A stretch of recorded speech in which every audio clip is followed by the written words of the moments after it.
Les titres principaux. Le processus électoral est un moyen de démontrer notre adhésion à une idéologie civilisée, a déclaré le président Taye Asqassi.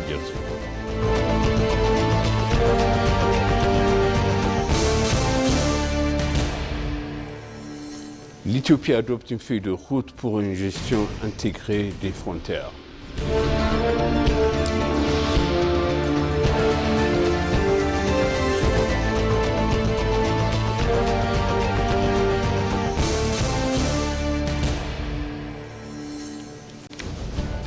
Bienvenue chers téléspectateurs sur BCC, moi Zala Lamorkana avec le journal.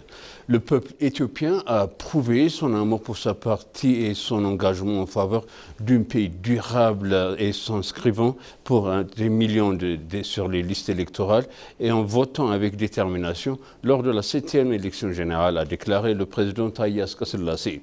Le président a fait cette déclaration lors d'une cérémonie nationale de reconnaissance et de remerciement organisée par le Conseil des organisations de la société civile éthiopienne à l'intention des organisations de la société civile, des partis politiques et d'autres acteurs sectoriels ayant participé et contribué positivement aux 7e élections générales. Ce programme, organisé sous le thème « Remerciements à la société civile éthiopienne », a réuni le président de la Chambre des représentants du peuple, Tagessi Chafo, le président de la Chambre de la Fédération, Negbu Tashagar, le vice-premier ministre Tamasken Tourouna, le chef du centre de coordination pour la consolidation de la démocratie, également vice-premier ministre Adam Farah, le chef d'état-major des forces armées éthiopiennes, le maréchal Birhanu Jula et le commissaire général de la police fédérale éthiopienne, Demballash Gebre Michael, le président de la commission électorale nationale éthiopienne, Melaatwork Haïlou, ainsi que les ministres et des représentants d'organisations de la société civile et des invités.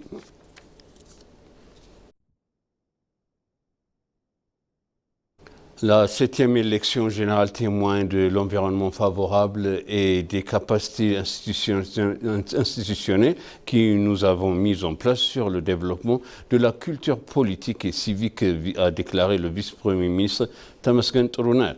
Les 7e élections générales ont démontré l'environnement favorable et les capacités institutionnelles que nous avons mises en place pour le développement d'une culture politique démocratique et civique, a déclaré le vice-premier ministre Tamasken Tourouna.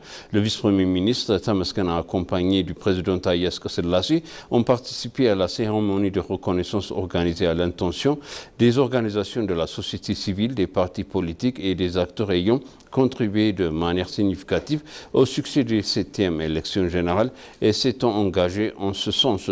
Dans un message publié sur sa page Facebook, le vice-premier ministre a indiqué qu'il œuvre à la construction d'une Éthiopie où règne une paix durable et une culture démocratique fondée sur la compréhension mutuelle.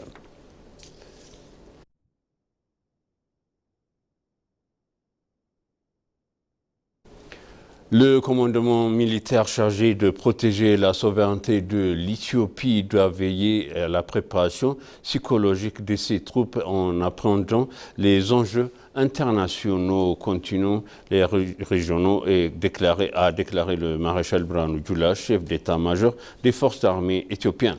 Le maréchal Birhanu Jula a présenté par visioconférence un bilan des performances des officiers du commandement central et les orientations futures.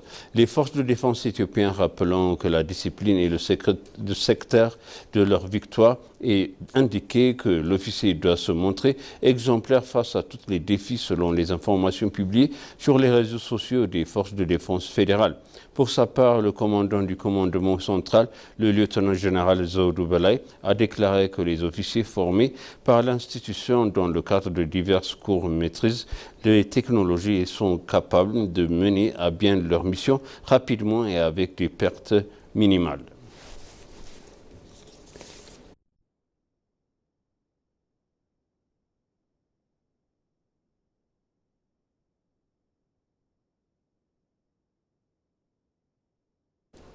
Le TPLF tente d'entraîner le nord de l'Éthiopie dans un conflit dévastateur. Le reste du Front populaire de la libération du Tigray, TPLF, qui a renversé illégalement l'administration régionale provisoire, suit une ligne de conduite qui pourrait plonger le nord de l'Éthiopie dans un cycle dévastateur de conflits, a averti le professeur Kende Gebreot, chef du secrétariat du cabinet du Premier ministre administration régionale provisoire du Tigray. Dans une interview exclusive accordée à l'ENA, le professeur Kende a salué la patience maximale dont fait preuve le gouvernement éthiopien pour préserver les processus de paix et a souligné la résistance croissante de la population de la région de Tigray à tout retour à la guerre. Le groupe s'est opposé tant à l'administration dirigée par Getachew Reda, le premier administrateur en chef par intérim, qu'à l'administration suivante dirigée par le lieutenant général Tadesse Warada, bien qu'il ait eu initialement soutenu la nomination de ce dernier.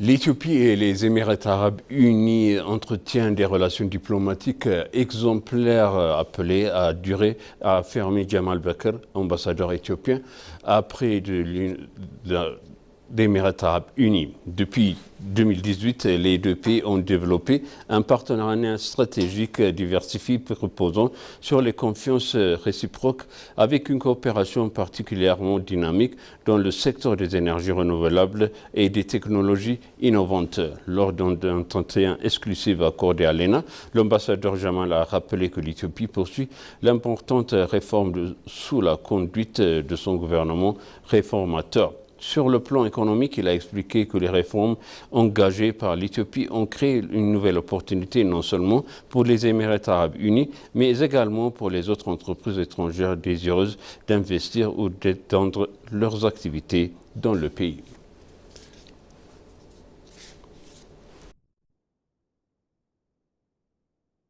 Et pour conclure, le journal Le dialogue politique de haut niveau sur le renforcement de la gouvernance du frontière de l'Éthiopie s'est conclu vendredi par l'adoption d'une feuille de route pour une gestion intégrée des frontières. L'Institut des Affaires étrangères, en partenariat avec le programme Frontières de l'Union africaine, a organisé le dialogue politique de haut niveau des 2 jours sur le renforcement de la gouvernance des frontières de l'Éthiopie. Lors de ce dialogue, Kengina Yadeta, conseiller à la sécurité du Premier ministre avec le rang des ministères d'État, a relaté que la feuille de route pour la mise en œuvre d'une gouvernance frontalière améliorée en Éthiopie constituait une contribution essentielle. Jafar Badrou, directeur exécutif de l'Institut des Affaires étrangères, a insisté sur les résultats des recherches sur le renforcement de la gouvernance des frontières de l'Éthiopie afin de garantir que la feuille de route reflète les réalités vécues directement par la communauté frontalière. L'observateur permanent adjoint de l'Allemagne auprès de l'Union africaine, David Gudish, a formulé que la feuille de route adoptée servirait de cadre stratégique pour sa mise en œuvre nationale.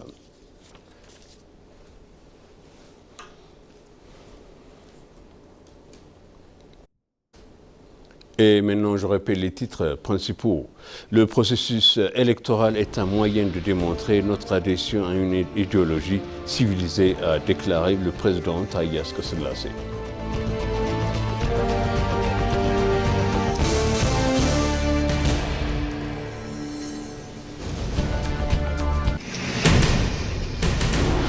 L'Éthiopie adopte une feuille de route pour une gestion intégrée des frontières.